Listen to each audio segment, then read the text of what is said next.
Mississippi Born, Delta Raised is a podcast that focuses on the intersection of public health and social justice issues in the Mississippi Delta. Daphne Robinson, an attorney and public health professional, is your host.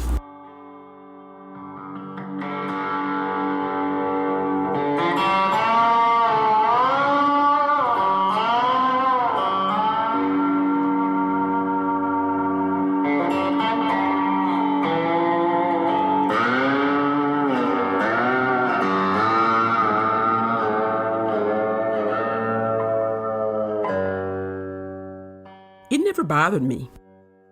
I'm serious. It never really bothered me that the water in my hometown of Greenville was, well, brown.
Welcome to this episode of the podcast, Mississippi Born, Delta Raised. My name is Daphne Robinson, and I am your host. When I first started the podcast, I promised that once a month we would explore the topic I've always wondered. In this segment, we will discuss one of those unanswered questions about the Mississippi Delta that we've always wondered about. If I'm honest, I have to say that growing up in Greenville, I never thought there was anything wrong with the water that we drank or that we took a bath in or that we cooked with. Sure, it was brown in color, but who cared? That's just the way it was. I never questioned it, and quite frankly, I never heard anyone around me, like my parents or friends, question it either. I think the first time I realized there was something different about the water in Greenville was when I visited my family in Louisiana, particularly New Orleans. At that time, the water in New Orleans never lathered, no matter how hard I rubbed the bar of soap together. As a matter of fact, my family in New Orleans kept a bottle of ivory dishwashing liquid near the tub to force the water to lather, and it still didn't really work. That was some hard water. It was at that moment I considered myself lucky to live in Greenville, even if it was brown and not crystal clear like the water in Louisiana. Ain't nothing wrong with this water. Or so I thought. It wasn't until years later that I started questioning whether environmental factors such as drinking brown water or inhaling pesticides used to kill mosquitoes contributed to the higher incidence rates of cancer in the Mississippi Delta. One study in 2007 done by the Digestive Diseases Division at the University of Mississippi Medical Center in Jackson found that gastrointestinal cancer incidence rates as well as mortality rates in the Delta were significantly higher than the rest of Mississippi and even the rest of the United States. As I started to research the reason why the water in Greenville was and still is brown, I learned several fascinating facts about the subject. First, according to an article written in the Chicago Tribune in 2004, Greenville city officials said that the municipal water comes from what is called the Cockfield Aquifer, which is fed from eastern Mississippi. The water filters through 3 ancient cypress swamps, picking up particles of wood and vegetation thousands of years old. The particles are dissolved in the water, giving it a brown color. Most other cities in the southeast receive fresh water from the aquifer as well, but they have installed filtration systems that make the water crystal clear.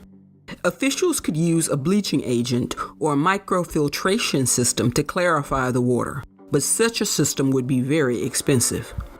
The article goes on to suggest that the citizens of Greenville must like the brown water. because every time an initiative has been put on the ballot to fund the filtration system, voters have turned it down. Plus, I've also read that the brown water is legendary. It is said that if you want a book published, you should go to Greenville and drink the water because people who do always seem to get their books published. Notable authors like Shelby Foote, Walker Percy, William Alexander Percy, Harding Carter, Ellen Douglas, and Clifton Talbert are all from Greenville. And my friends Dr. Sharita Danley and Bruce E. Wright are also authors from Greenville. It is said that there are tannins in the water, not unlike those in fine wines, which tend to make us Deltans, and particularly us Greenvillians, extremely creative, rather interesting, and inclined to pursue literary enterprises and entertainments. Maybe that's why I started this podcast. There was just something in the water. In the next episode, we will be talking to Stephanie Showalter about the research she's doing in the Mississippi Delta to determine if there are heightened levels of lead in the water of certain Mississippi Delta communities. Stephanie is an environmental lawyer at the University of Mississippi's Law Center. I hope that you will join me for that discussion. I know there are thousands of podcasts on iTunes, Spotify, and SoundCloud, but you're here with me, and for that I say thank you.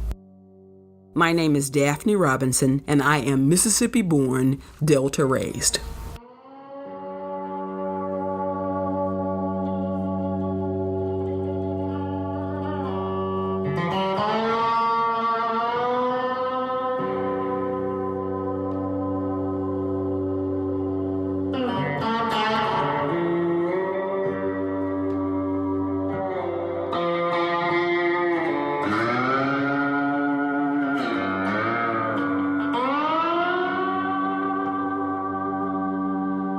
This podcast is sponsored by the Center for Public Health and Justice.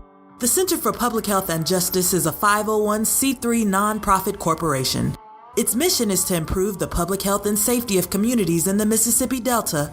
To learn more about our services, visit thecenterforpublichealthandjustice.org. This podcast has been a Deuce Vision production.